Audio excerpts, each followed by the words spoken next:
You're listening to Through Help and Back.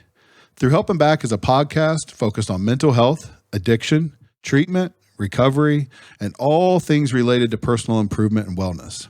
Don't worry, we're not here to talk about problems without solutions, and we're definitely not here to talk about struggles without success. So come with your problems, leave with our solutions. So we talked a little bit about the Hudson Valley. We talked about New York, and so you also dropped in a little bit there about the Cayman Islands. So tell me a little bit about your background and your travels. Sounds like there's some interesting stuff there. Sure, thanks. It was definitely interesting. So aside from living places in the States, which sounds pretentious, I know, I lived in the Cayman Islands, Portugal, and as a teacher, as a music teacher, and that's sort of when my idea for sound healing started. But I've lived around, and now I'm living in the Hudson Valley, New York.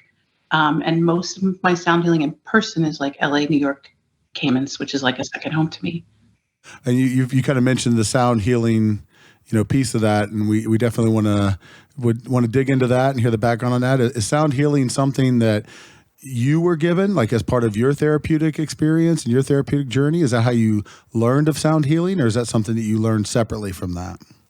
I grew up as a singer, a professional singer from very young, and a licensed music teacher, vocal coach, and then I got a degree from Yale for mindfulness meditation healing, and in schools. And so sound healing came about, most of my life I've struggled with depression and anxiety, along with some other things, CPTSD. And what happened was I was going for a record deal, and I got a record deal. The record company was bankrupt. I didn't have enough money to follow through.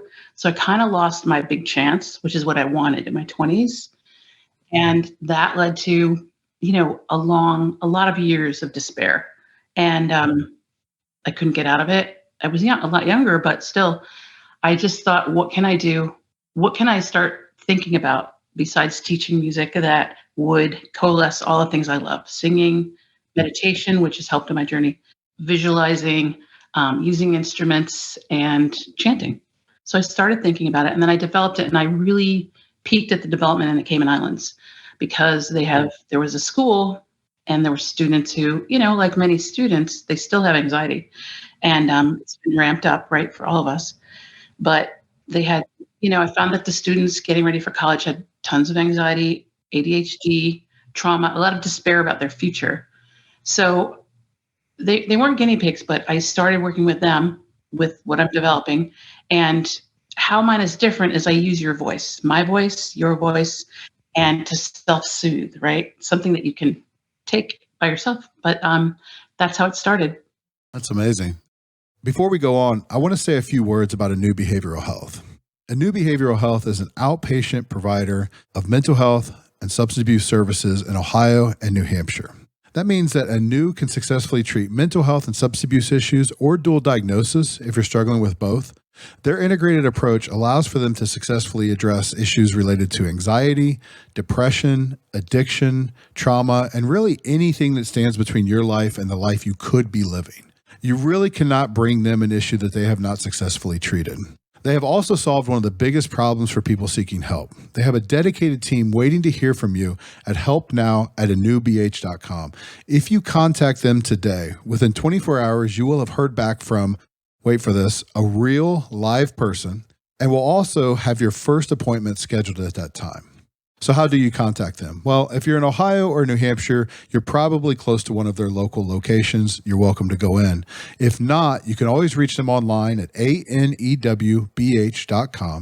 And if you're interested in services for you or loved one, use that address, helpnow@anewbh.com. To dig into your journey a little bit, so I'm thinking back, you said early 20s, you've worked a long time. I mean, singing is like some of these, like gymnastics and athletics, like you're doing it your whole life, right? And then you build up to these opportunities, and then that fell through. I mean, had you been involved in therapy or dealt with any of those issues prior to, or was it all based on that sort of deflating event and that change? I'm wondering, what I'm really getting at, is that something that exacerbated issues that you were dealing with, or was that really the start of the trouble? It exacerbated. Since I was 8. I've been in therapy, tried all kinds of modalities, everything that exists, except, now there's so many other things.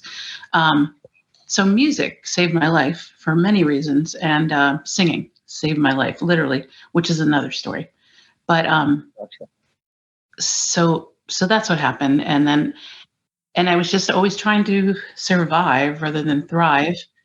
And I was looking for things, and I thought, and then it was like, Cheryl, you have this right at your disposal, and you know how to, and you're a teacher. So I love teaching, but this is where it lies, because it really reaches people and it's quick. I'm not saying, it's not an ongoing thing, but you can feel better right away, and it's scientifically proven, which a lot of people don't realize. Yeah, no, and I like the quick thing. So I was trained in solution focus, which is meant to be brief.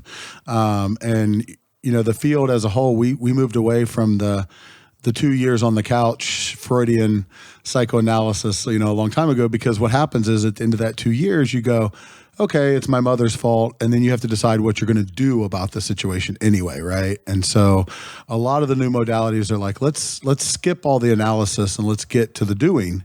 Because that can have a huge impact. Some of those small interventions behaviorally, or, some of the stuff you've experimented with. So has that been your experience as well? It's more about what I'm willing to do or what I'm doing on a day-to-day basis that makes a change for me.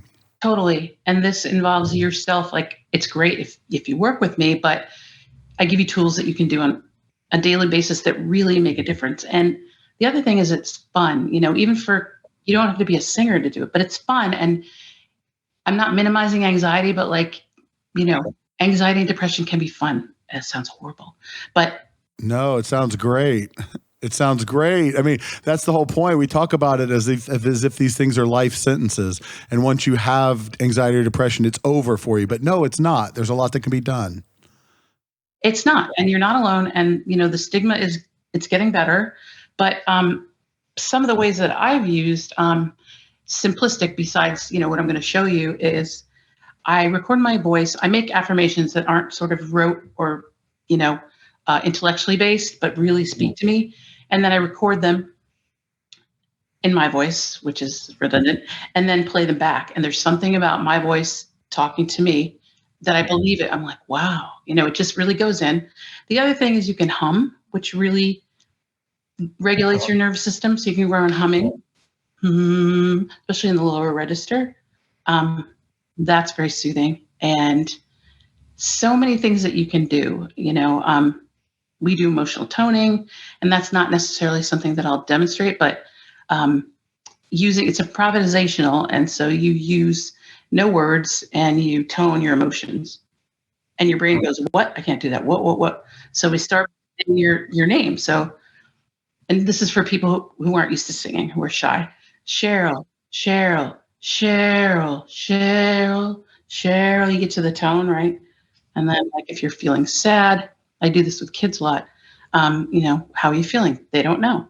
So let's start humming together, or let's start, and you start doing stuff like that. And, music is the language of the soul, and it expresses the inexpressible. So getting to that music bypasses that, logic brain, and gets it out. I mean, the first thing I do in the morning is go to the piano and sing. And I'm like, my day's going to have a chance, a really good chance.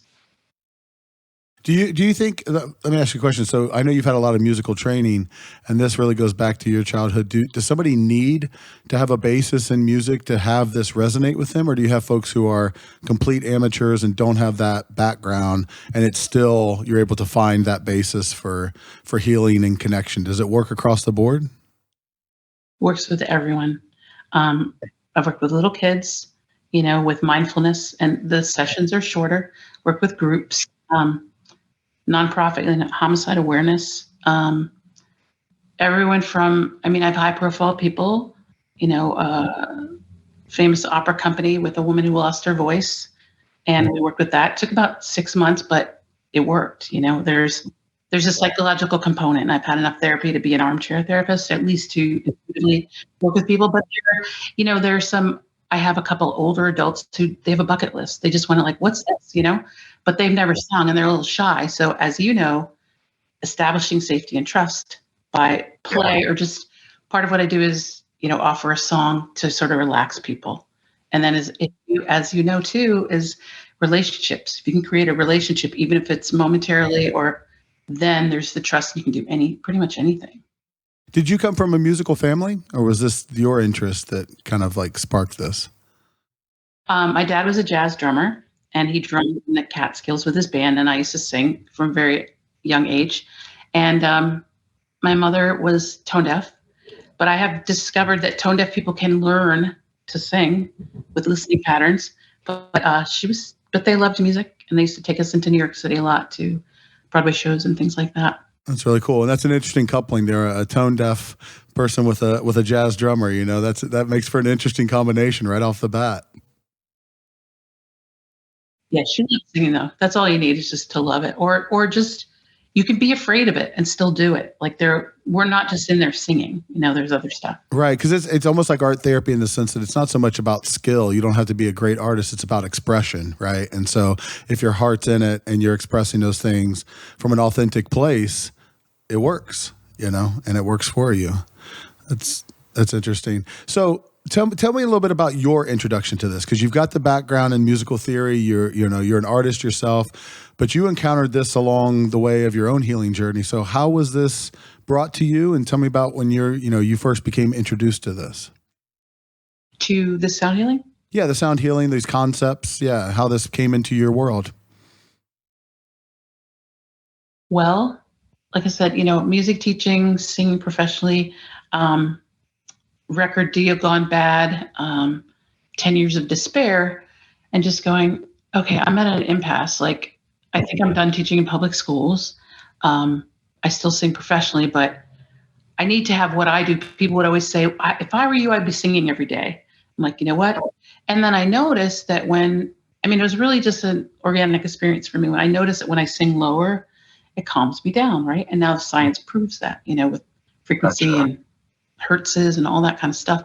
So I wanted the reason I get up in the morning is to empower people, right? With vocal coaching and sound healing. And I want people to have less anxiety. I want people to know that they're not defined by their anxiety, and to discover their authentic voice, which is really exciting. And particularly, I've had a lot of experience with teens, where you find your voice in song and then you find your voice in life. So it affects everything to find your voice. And I had a man come to me from, I can't say places. He was a corporate person, and he kind of spoke up. I'm not a man, but he kind of spoke like up here, and he never sounded like he was grounded. So we worked on getting his authentic voice to here, right? Because you've heard people who talk like up here and they sound like they're really, worried or whatever. To find your authentic voice, we get deep into the body and the resonance and the low resonance, and just singing or just chanting or just whatevering, just you find it. So this is kind of amazing. So this wasn't like a sound healing practitioner came to you and said, I'm going to start working with you. This is something you developed through your own experiences and your own sort of trial and error through that time of despair, where you found relief kind of rooted in what, resonated with you. And then let me start applying this in different ways, kind of experimenting. You were kind of your own first guinea pig. You were your own first client in a way, because you're like, I noticed this helps and I'm going to do more of it. So. Yeah, I felt guilty because here I'm like singing, I sang some good places, and, here I'm giving this gift that people would go, they liked it. But how's it helping me other than putting out? So how can it help me? And I started messing around, but I didn't go to a sound bath until after I developed this, and those are beautiful. But what I want to do, especially I discovered this with teaching teens, is, especially middle schoolers, they're at that fork in the road. So they're looking for an identity, but they're really, it's hard to be grounded. And some just, they're not taught to take up space yet, or with their own voice. Something that's come, long time coming for me. So, yeah. I'm always interested in the progression and kind of before and after. So not to go too far down back that road because we want to talk about the positive side, but when you sort of casually go, yeah, this happened and then 10 years of despair, like what oh, by the way, so what was that like? What was that 10 years like? And what were you dealing with then that this helped you with? Well, that horrible feeling of like missing a window of opportunity and self-blame, which comes with anxiety, right? Um, so, the record company, it's not their fault that they went bankrupt, but I thought, oh, I can put out another CD, which it was CDs at the time, but I don't have enough money to hire a radio promoter and really take this and the momentum and go with it. So there was, the shame, the blame, all that stuff. And I just hit a wall. I just hit a real wall, and I thought, I have these gifts, so what can I do with them? How can I combine them in a way that's really, that really helps people, but also lets me enjoy it, right? So I could do one without the other. I love to sing, or I could teach, but how do you combine those and really really try it out and see if it works? So I spent years doing that, you know. It's interesting because we, in a previous episode, and I've heard versions of this over and over, but we were talking with, Glenn Murphy, and he was talking about how he was in athletics and working out and an athlete and training was part of his life. And then anxiety set in and the shame around that. And he stopped all that and his world kind of got small. And he also had, almost an 8 to 10 year period where I don't know if he used the word despair, but it feels very much the same, right? It's like, and then he hit that place of like, look, I can't live like this, so I've got to do something different, right? Like I've given enough of my life away to these negative thoughts. It's time to do something on my own behalf. And for you, it's singing and reconnecting to finding your voice that way. For him, it was physical and more about running and finding his rhythm that way. And I just think it's amazing. Humans kind of have this capacity for suffering, but we also have this line where enough is enough. And I'm going to find something that works for me here because I've had enough of that, Yeah, and usually it's, hitting a bottom or just force. I mean, I was trying for a while after this, music deal gone bad. I was going to all these other jobs and like not liking them. It wasn't working out. So, and then the guilt of like, Cheryl, whatever fear you have, like just try to do something that resonates with you, and, we're an individualistic society, but at the same time, the poverty mentality about doing artistic pursuits and this and that. So I really just had to take a risk, and then there's always imposter syndrome, which I struggled with before. I don't now, but, just feeling like, can I make this up? Can I just make this up and do it? But it helped people. And it was fun when I did it in the Cayman Islands too with some adults. Like anything is available in it, whatever they want to do, whatever you want to do, but just for people to sing and have their voice to come through their body. If people don't want to sing, there's other things we can do, but I keep educating myself on it because there's just so much here. And like I said, the difference with what I do is we can use instruments, but it's really about you using your voice. And I love hearing you talk about that moment, that crossroads of, can I just make this up? As if that's not what Freud did, as if that's not what, these other practitioners did. But we have this belief that they had this like special knowledge. And no, they made it up and then they tested it and they found, oh, there's something here, and we could do the same thing. And it sounds like that's exactly what you did. So that's amazing. Yeah. Thank you. We're all making it up anyway, all the time. Like I had this idea that these experts or these people who are really successful, that they had the key that I didn't have. They had this rule book that I never got. And it's just like, you know what? At some point in the journey of making this up, I just said, Cheryl, you can't wait. You can't be perfectionistic. You can't wait until you feel like you're perfect at this and this. I'm like, just act as freaking if, act as if you're confident, act as if, and then, trying it out. But it took definitely leaps of faith, but it's kind of marvelous to see just people light up, and feel good right away. It doesn't take, it's just really nice. It is nice. No.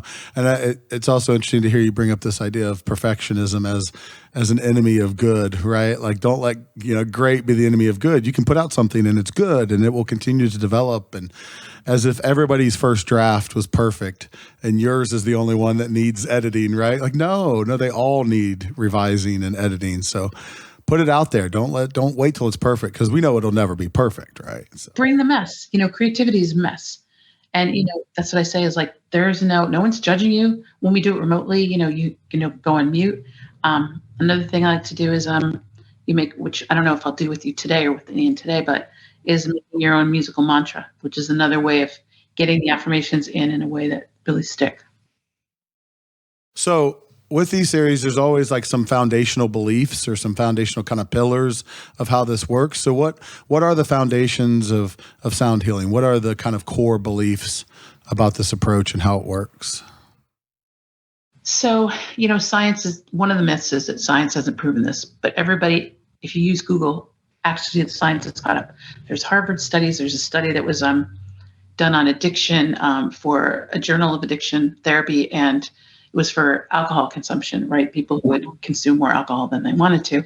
And not only did the sound waves, reduce blood pressure and things like that, but they actually helped with cell death. They reduced cell death and increased DNA repair. So There are studies on that, So the foundation of science is there, and the basics of sound healing in the way that I do it are I sing a song, helps you relax or whatever, but I do it first to model, and then we do a guided meditation, maybe some emotional toning, and then I do a thing called, what am I calling it now? Intuitive affirming.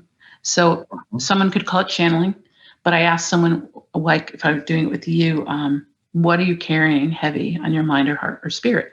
So I treat for that. And then we go into either we chant together, I help you write a chant, we do a musical mantra, and then we end with either you all sing a song or whatever you want, basically. And how many sessions, 'cause there's a couple questions in there, right? But how many sessions does it take before you start to see benefits? I mean, what are you hearing from people in terms of how quickly these changes can come about? Really good. With the students in the Caymans and here, we did it ongoing for like 10 weeks. So once a week for 10 weeks. That was in a group. Private people like the opera singer, 3 months to have no voice, a speaking voice, but no singing voice, 3 months. To feel good and to start realizing you have a voice, your own voice. I don't know, a few sessions, but you feel good right away just because you've been a singer or you've heard music or, whatever it is, you feel good right away. It depends on what you want to accomplish. It depends. And they can be any session from 20 minutes to an hour and a half, pretty much. And that singer is singing again? Like this was like the road to repair, huh? It wasn't, she had some nodes and the MD worked with that, but there was it was an emotional block, and I work with emotions, and sound healing helps with hormones and emotions and intellect and all of that. So yeah, that was probably the biggest miracle. There's a woman who I helped her knee, but it's more obscure and I don't want to tell it because it sounds just like, an uninformed miracle, but physical things too, besides emotional, mental. But you're experiencing things that are working, right? You say an uninformed miracle, but those are your experiences, They are. Yeah. It's so interesting. So, do you have I don't know, you say as far as things have been studied, do you have a sense of, and we'll go through it. This is the greatest thing about this is Iann has volunteered to actually go through some of these. So I don't know what techniques you're going to do, but we're going to actually see this like a real life demonstration. And I think that is like the coolest thing. So I'm just trying to lay some foundation here before you guys get into it. But, when you say, we talked a little bit off air before about some of the issues that this can help with. So you were saying anxiety, even helping with focus, ADD. I mean, what are some of the actual core issues you've seen this successfully used with?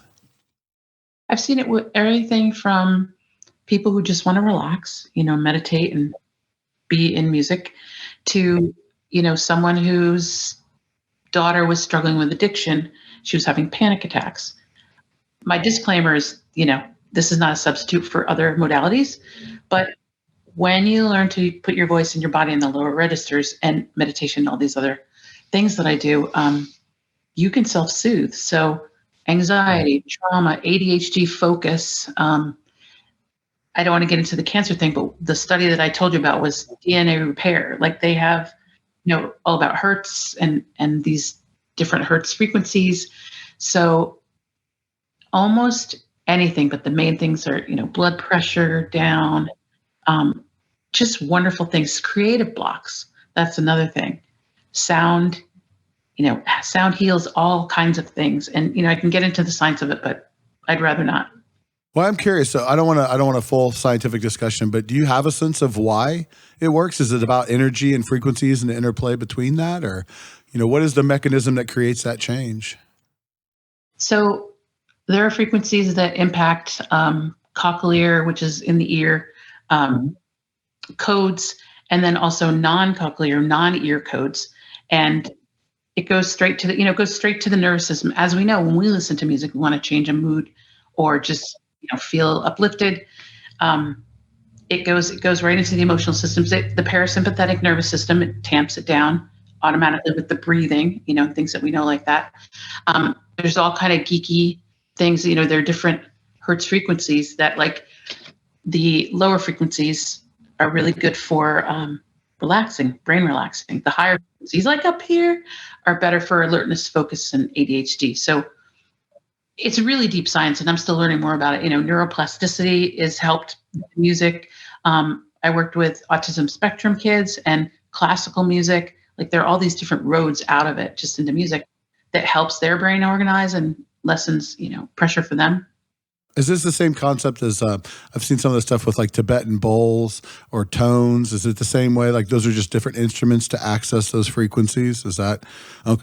So I'm at least in the same ballpark with that, but you have a different way because it's using the individual's own voice. Yes, because it's portable. Yeah, it's portable, and we all need empowerment in this. I mean, the world. I have a song that I wrote called "The World Needs Your Voice." I mean, we all need, obviously, a voice right now, and it's been covered up. It's been covered up and disempowered for many reasons, as we know, and gets it out there.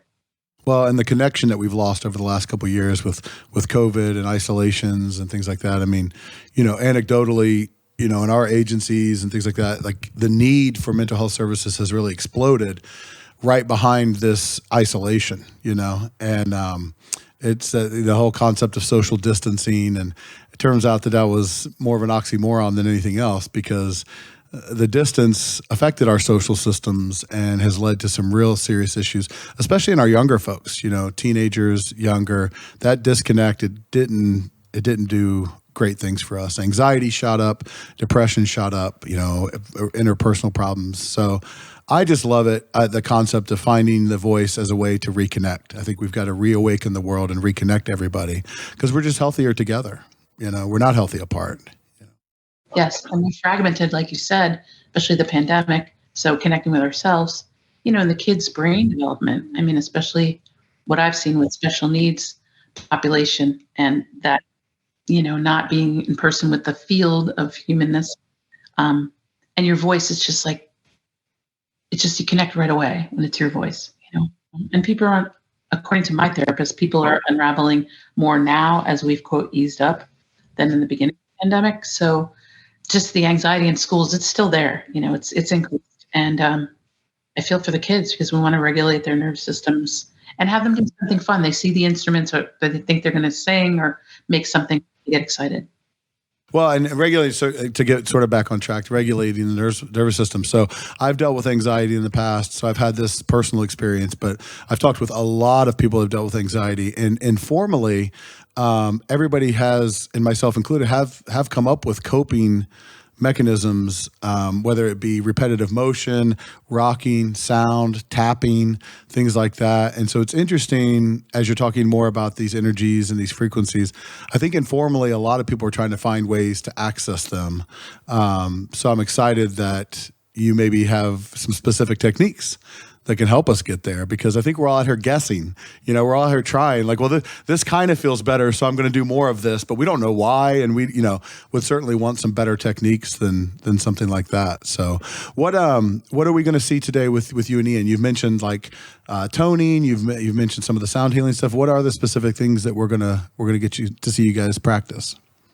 Well, we'll start. I'll sing a song that I wrote that people seem to like, and then we'll go into. I'll ask Iann, what is anything carrying that's heavy on the mind or spirit, and then we'll go into a meditation, brief meditation.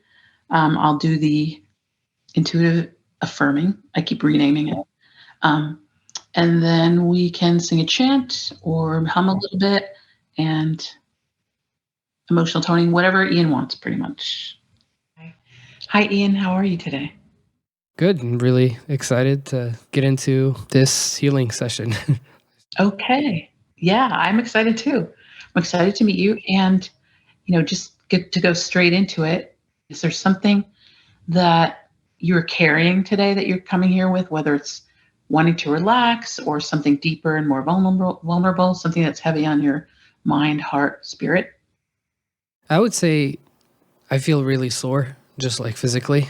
I feel like my sleep hasn't been that high quality these past few days. So physically, I'm like a little beat up. Mentally, I don't know how many problems you want. I don't want to list like 20 different problems. One more. Physically, so physical soreness, and then one more problem would be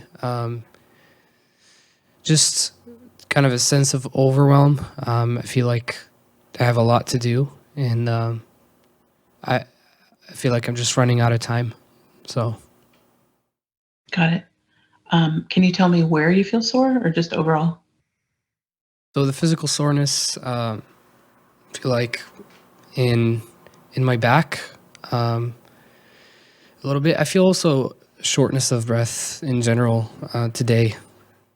So I will sing a song for you that I wrote. It's called The Long Road, and it's the long, long road that got me from where I was to here. Feel free to close your eyes or have a soft gaze, whatever you like, just to start. I take the road, I take the long road, I don't know where I'm going. I take the road, I take the dark road, and I dare not try to see where it will lead me. And I have hope that there is someone above the trees. And when I choose to take the long road, there's a light inside of me. And on the path, there's pain and crying. I lose my way for a while. And don't they say to keep on trying? Through your tears, there aches a smile. I gather moonbeams, I gather stardust. The magic carries me farther on down the long road. It's getting brighter, and I cannot hear sound. And it may rain, and it may thunder. You will hear the young deer cry up in the night sky. It's getting clearer as the stars give their piercing shine. The fog is lifting, the blue jay calling, and you answer with all your might. And And then you know you must keep going, for your treasure is near inside. I'm not alone, though it may seem so. I feel the earth beat beneath my breast and in my bones. I sense the flowers of the dark soul's been laid to rest. I see the stone house. I know I'm home now. Spirits laughing upon the hill, and I am still. And I am strong now. They try to catch me. They never will. So feel the tones in your body. Take a soft breath. Let the frequencies do what they will. And we're going to go into some box breathing. And you don't have to do anything other than listen to my voice. Feel your body sinking into the chair. We're going to breathe in for a count of 4, and I'll lead you into that. Hold for a count of 2, release for a count of 4, relax for a count of 2. Let's inhale however it's comfortable for you. We will inhale through nose, mouth, or nose and mouth. Inhaling 1, 2, 3, 4, and hold. 2, and exhale. 3, 2, 1, and release your body. Inhaling 1, 2, 3, 4, and hold. 2, release. 3, 2, 1, and relax.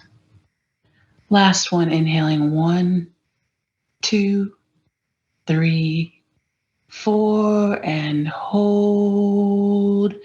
Down 4, 3, 2, 1, and let it all go. Our brief body scan begins at the top of your head. Imagine warm candle wax just making its way down your forehead, into your jaw, your temples. Let your eyes rest in their sockets.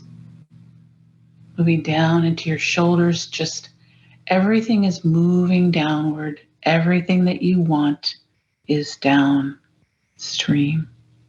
Nowhere to go, nothing to do.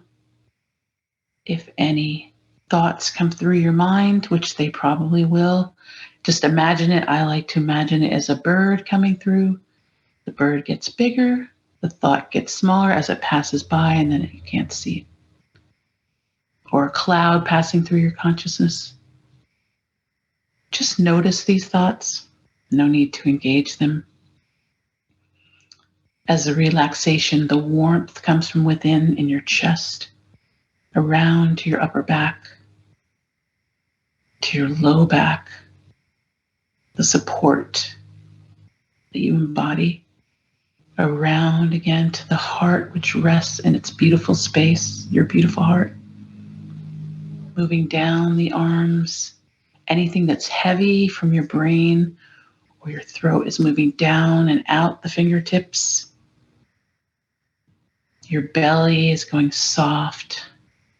Your lower spine, your bum in the chair, hips are releasing any holding. Allow your thighs to move downwards, your knees, your calves, down your ankles, around your ankles, into your feet that carry you everywhere. All energy moving down from the top, the crown of your head, all the way out, your toes into the earth, into the air. Just letting go. It's safe to let go.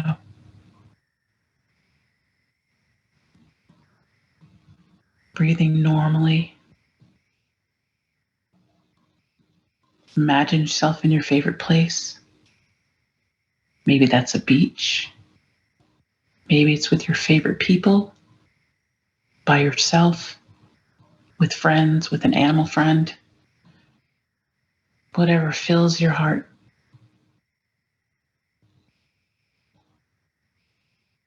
And today we won't detail that, but just continue to imagine, use your imagination, setting that scene for yourself. Resting in that comfort, contentment, safety, joy. Where do you feel joy in your body, in your relaxed body? And into the intuitive affirming. So right here and right now, I know that this soul, this lovely man, Iann, is here communing with me. And I know that Iann comes with joyful intention of healing, intention of accepting. And I know right now that the power of the universe, the power of what we can't see, is with us. No matter where he goes, everything has gone before. His way has been made plain. And so right now, Iann comes with an idea of healing, healing for his body, healing for his back, better sleep, shallow breathing, overwhelm. So right now, right here, I know perfect health, radiant health for Iann. I know that as he moves through the world, as he moves through his relationships, his home, his work, that the structure of his back is strong, good, and well. I know that this support and any lack of support, anything that is unlike this firm, strong support, is being released. Anything unlike that, any worries, any ideas that he is not supported, whether it's in a relationship, wherever it is, in his mind, in his body, that is leaving right now. I know he is supported in his life, in himself. Any ideas that he doesn't have strength, any judgment of weakness, any judgment of something that is not working is released. This spine, this back, this support from the world, from everything that is there. And it is rooted and grounded in his spirit, in the earth. So I know that as he moves through, he's getting stronger and stronger with every breath, with every day, with every joyful expression. He is getting stronger and stronger. He is at the peak of his strength. I know for the pain is released, that anything emotional that needs to be alchemized comes through him and it is released. And if it takes a moment to release, it is alchemized, it is used somehow for productivity or just to be with it. So there is a deep acceptance, pain of something that is not wanted. And he leans into whatever this is. It is safe to do so. It is safe to look at it, to feel it, to hear it, to smell it. And then gone. I speak a word for his breath, the foundation of life. I speak a word for shallow, anything that is not fully coming to be, anything that is left unsaid, regrets, things that are plaguing his sweet mind. Any of these that are unlike depth, that are unlike freedom, any lack of freedom that he feels in himself. Any feeling like he doesn't deserve freedom. We know that freedom is the order of the day, and freedom is happening right here, right now. It is not a postponed, it is not a delayed, it is free. Now he's free, and this manifests in his breath, in his breathing. It's okay to take up space. Any confinement, living in a box, not allowing thoughts, not allowing voice, are simply expanding. They have expanded, it is already done. in the mind of the world. These things are already done. We're simply stepping in and moving forward through it. So I know his breathing becomes a source of joy, a connection with his highest self, a connection with what he believes in, a connection with his deep beliefs, a validation in the deep breath, and not even judging the breath. If the breath is shallow every now and then, it's shallow. It's beautiful. It is what it is. So however he breathes, he deserves, he gets to have his sense of breathing. And the overwhelm, the overstimulation of sensitive people, the overwhelm and trying to prioritize, and then the judgment of, I'm not doing enough, I'm not doing it well enough. How can I not do this? How can I not prioritize? How this, that, all of that is wrapped up in a ball of light and sent out. I know that any worries, any over efforting is now released. Overwhelm turns to underwhelm. Allow yourself to be a slacker. Allow ourselves to just be. Simplify, breathe, feel your body. And so it is. And so just allowing yourself to be in the silent moment.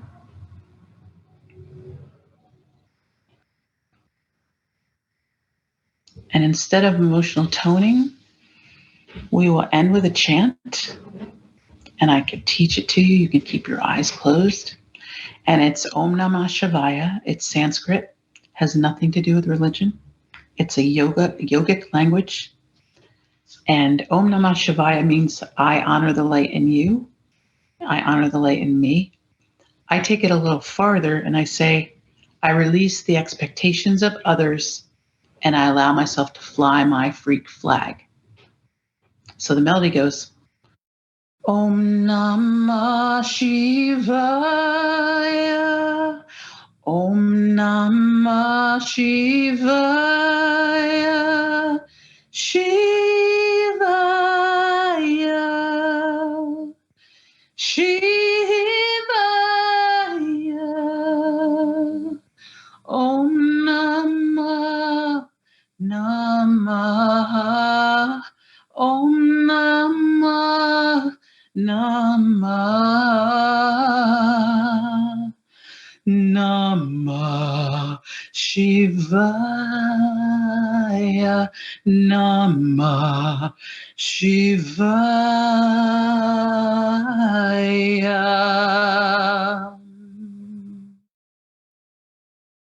If you feel comfortable, just try a low hum.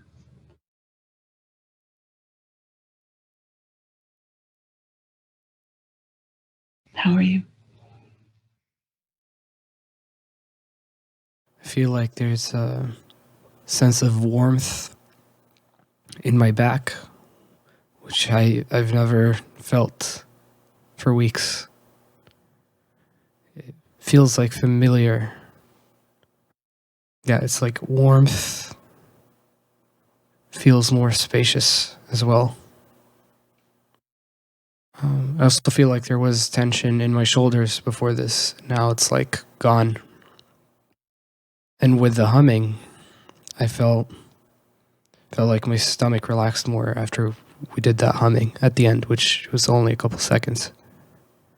Thank you for trusting me. And there's so much more we could do, but I'm glad you got to experience it. It makes me so happy. Thank you for the experience. Sure, my pleasure. That was incredible. It was incredible to witness.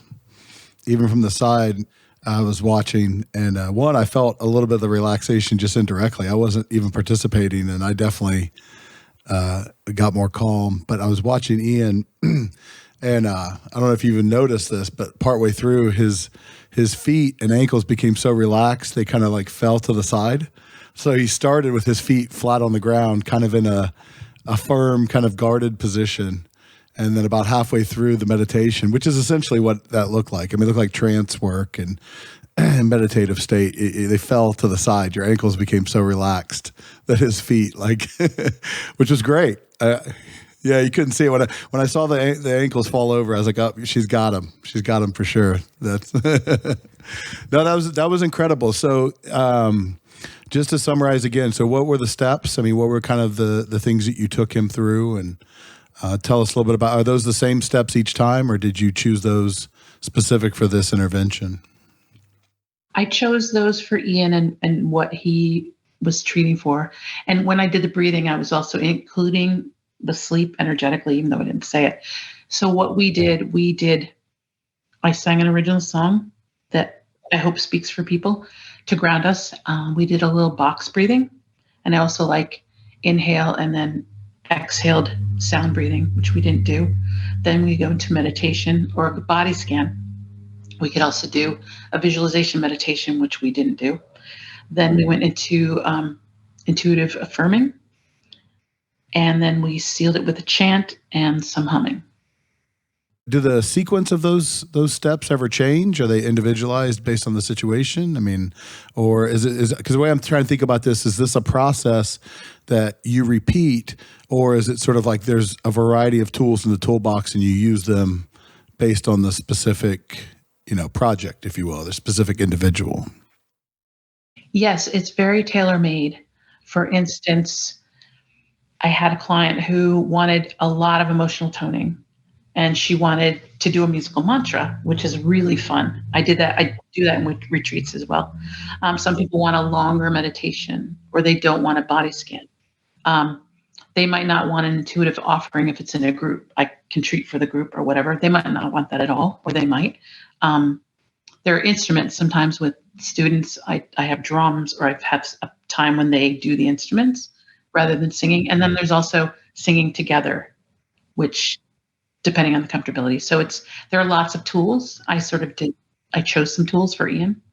Do you change the song based on the situation? Yeah. I did something in a salt cave, and I asked people, would you like an original song? Would you like something that speaks to this? Or would you like a song that you're familiar with? So they chose, there were like 6 of them. They said Over the Rainbow.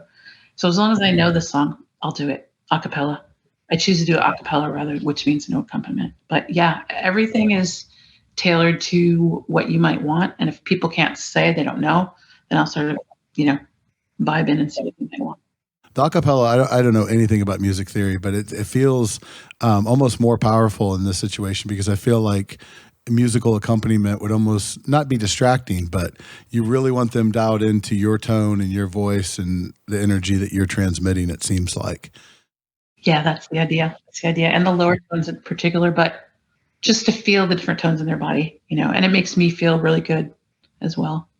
And the senses are this from your answers, but just highly personalized and highly individualized based on the individual and what they respond to. I would imagine that, a next session may be, Ian, what worked for you? Where did you particularly feel it? And then repeating that, but maybe adding other elements to sort of strengthen, the experience based on what he responds to individually. Exactly. A lot of intuition, a lot of what people give me. There was a woman who her daughter was struggling with addiction, and she didn't know whether she should let her daughter leave, and things like that. So she wanted her daughter's favorite song. Or if someone's more energized and we're working with ADHD, we'll use some more invigorating music, or they'll sing some music with me. So again, there's a lot available. It can be like a calmer, or it can be an invigorator, depending. You made the comment about there's a lot of intuition involved. So is this repeatable? Is this teachable? Or is this Cheryl specific? Such a great question. I envision, I don't know if franchise is the right word, but I want to get to a place where it's available for me, and I have the means to teach people how to do it and make it into a thing. Because there's so much more also in the longer ones we do, vocal coaching. So there's also, I work with voiceover students, and it's really about finding your voice and using your voice to heal you, and yes, I would love to teach people how to teach it, and I need to copyright it, et cetera, et cetera. There's some things we didn't do simply because they're proprietary. No, it's interesting. I can only think about my frame of reference, right? And so when I think about therapy and the training and how, it's not a script. There's a lot of different things that you can use, but each individual therapist brings their own individual style to it, right? So on some level, and I'm not saying this is a good or bad thing, but nobody's going to do therapy like Jason. Like I do my own therapy, but I use elements of solution-focused therapy, cognitive behavioral therapies, right? And those elements are certainly teachable and relatable and can be replicated. But, I bet nobody could do sound healing like Cheryl. But I wonder if sound healing as a school of thought. The answer is yes. Like you, we all have a soul frequency and our voice frequency, right? So no one has yours. You have a nice booming voice and you're in that nice part of your body, that speaks and gets to people. And there are different frequencies that speak to certain things. I mean, there's a whole science to it. But also to teach people, anyone who teaches it needs to find their own voice because that's how they add the flavor, if you will. Yeah, so I grew up in the Midwest in Ohio, and then I spent a lot of time in Texas, and then now I live in New England. So all of my frequencies are just fighting off accents. That's what I'm trying to do. Yeah, I've had 3 very distinct accents that I've had access to when I was growing up and throughout my life, and you don't necessarily want to carry them on. So I appreciate any compliments to my voice because it's a lot of effort to not sprinkle in y'alls and yuns and calling New Hampshire, and that kind of stuff. So I'm just fighting off the accents. Yeah, right. The data is similar to Boston. Well, the other thing is if you just speaking is sound healing because when I hear your voice, there's some part of me that says, it's booming, it's big. You use that chest resonance. But if you worked with someone from the Midwest, who's to say you can bring that accent in if that that's right. Yep. That's what I said. That's when the y'alls and the yuns come in, because you have to connect. I mean, I think that's the whole thing. Are you intentionally utilizing elements of trance and almost hypnosis, or is that sort of indirect? Because when I watched Iann, I felt he was in a low-level trance. I felt like this is trance work, and I say that to add weight to what you're doing, not to discount it in any way. I felt that he was legitimately in trance. So is that intentional, or is that just sort of a byproduct of that resonance of the frequency of the voice and the tones? You ask really good questions. I'm not just buttering you up because why would I? You ask really good questions. No, I'm just curious. I'm really curious about this. It's very interesting, especially seeing it live. And thank you so much for doing that. Oh my gosh, this is my total joy. I'm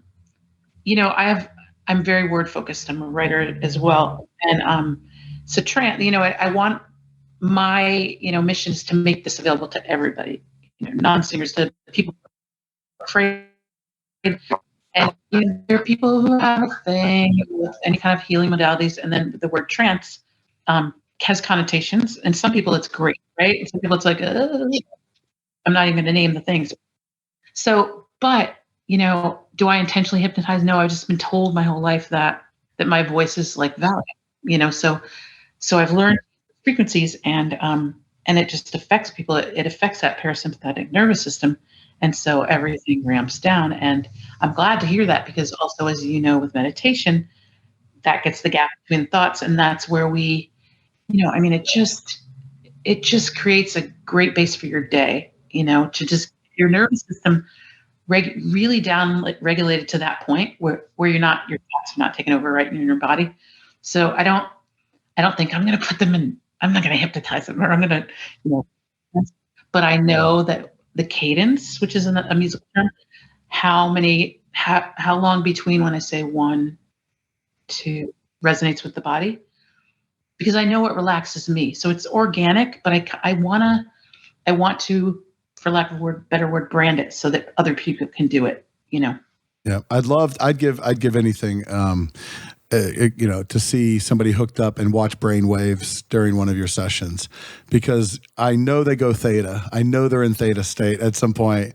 I just know it. When I saw his ankles collapse, I'm like, he's in theta. Like, he is so suggestible in that moment. And you were not using that for anything bad other than to, that's the connotation, right? Like the carnival hypnotist, cluck like a chicken, you know what I mean? And so that's not what we're talking about. But I mean, some people need to get into that state of mind. I mean, that's what we were in as children.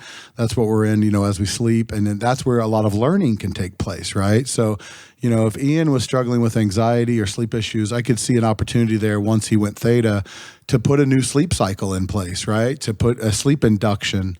I just think that'd be amazing. I bet you, you should get with Daniel Amen of the Amen Institute, or get somebody who can do some biofeedback for you, because I promise you're going to see at least 3 different stages of brain waves, and he's going to progress through. So that's amazing. And the last element that I would give a comment to, and I don't know if this is intentional or not too, but especially during the singing, and this just may be my own background and bias, but it almost felt semi-religious, with no connotation to it. But I'm not trying to go there with that, right? But I was raised in a Baptist church, right? And the group singing, and there's an induction that takes place there, and we're all open to the thoughts and to receive the Spirit. And Catholic churches are like that, a lot of chanting and a lot of, I just think there's some amazing elements there for some really powerful, proven institutions that are really kind of all coming together in your work that are just really beautiful to see. So thank you. And thank you. I really appreciate that. And I wanted to also say that, like, what really lights my heart up is it takes a lot of trust to just do this, right? It takes a lot of trust. And I work, my deal with working with all kinds of people is, establishing that trust quickly. And that's how frequency comes in with everybody. Like, I hear your voice, and I hear Ian's voice is lovely too. And I automatically go, okay, this is not a gamer. This is not somebody who's going to hurt me. So I want that to be transmitted, and that's why I sing in the beginning too, because you're getting the frequency of who I am, basically, that you can trust me. And it's vulnerability. So it's really an honor that people can trust me and allow this in. So Iann, I know what the effects were, and you kind of shared some of that, but what was it like for you going through that? Did you feel comfortable the whole time? Were you hesitant at first and then you became relaxed? Like, what was the experience like? In the beginning, it took maybe a minute for me to sink into the song, because that's how we started. I was actively challenging myself to listen to the song on as many levels as possible. And whatever thoughts I was having about it, I was kind of acknowledging, but not kind of like sticking to those thoughts. So I was playing an active role as well. It's not like you can sit here and like not try. Although you could make a counter argument, like, don't try, just be here, be present. But first session too. Exactly. Yeah. Does that answer your question? Yeah, no, I'm just curious because, just thinking about observing it as one experience, but actually being involved is a different experience. And so what I'm trying to tap in there too is if somebody's doing this for a first session, would your advisement be to try to do less? Would your advisement be to like accept that active mind and just work with it? I mean, what advice would you give somebody about to do their first session? Like, what would you tell them to be ready for? Trust, like have trust. Absolutely. Which, you will. You're going to talk to Cheryl and you're instantly going to be like, oh, she just wants what's good for me. And that's obviously the case. And that's where you have to start. Like, even if you don't feel fully comfortable, just have trust in the process. And that's easier for me than most people, I would say, is because I've meditated for so many years and I've done some body-based healing. So that's why I was able to sink in relatively quickly in the beginning. But yeah, it's trust and just being present and really listening to the lyrics, the emotion, and then the sound itself. And take the auditory Valium that Cheryl gives you, right, through her voice. I like that. You're the voice like Valium. I kind of like that. There's something you can do with that. I'm not sure. But in the social media age, I think you could market that somehow. So Cheryl, same thing. So if somebody is listening to this and they're interested and they want to know more, how do they find you, or how do they find more information on this? How do they connect with you? Sure. I have 2 websites, and I do vocal coaching as well. And this is my current passion. So you can go to soundandsonghealing.com and CherylKainVocalCoach.com. And then on CherylKainVocalCoach.com is a link to my socials. And are you available, virtual? Does it have to be in person, or? No, I since I live here now, I do, I work with a couple of people in the Cayman Islands, wherever. And as we're doing it here, there's results, right? There's connection. So in person in New York for now, I'll be in the Caymans probably. Well, I don't know if your audience is going to be in the Caymans, but remote for now. But I work in the tri-state area in New York City as well. And I'll vouch for the power of the remote experience. I saw it work. There is value to the remote experience. So you get a decent internet connection, and you're off and running. So, Cheryl, I appreciate you so much. Thank you for doing that. I mean, we've had folks talking about theory and therapy, and we've had a couple of little Q&A sessions, but I don't think we've had somebody actually go through a session yet. So it's a first for us, and I'll be asking for more of it. That was very powerful to see it actually happen. So I just appreciate you so much, and nothing but gratitude for you sharing that with us. Thank you. Thank you. Really, really just, it's so wonderful for me. And I'm so happy that it reached you. That's the deal. And you'll keep us in the loop as this progresses. And when you're able to teach others, you'll let us know. We'll definitely put that out on our website and share the word. And very, very powerful for sure. So thank you again. Thank you so much. Thank you, Iann.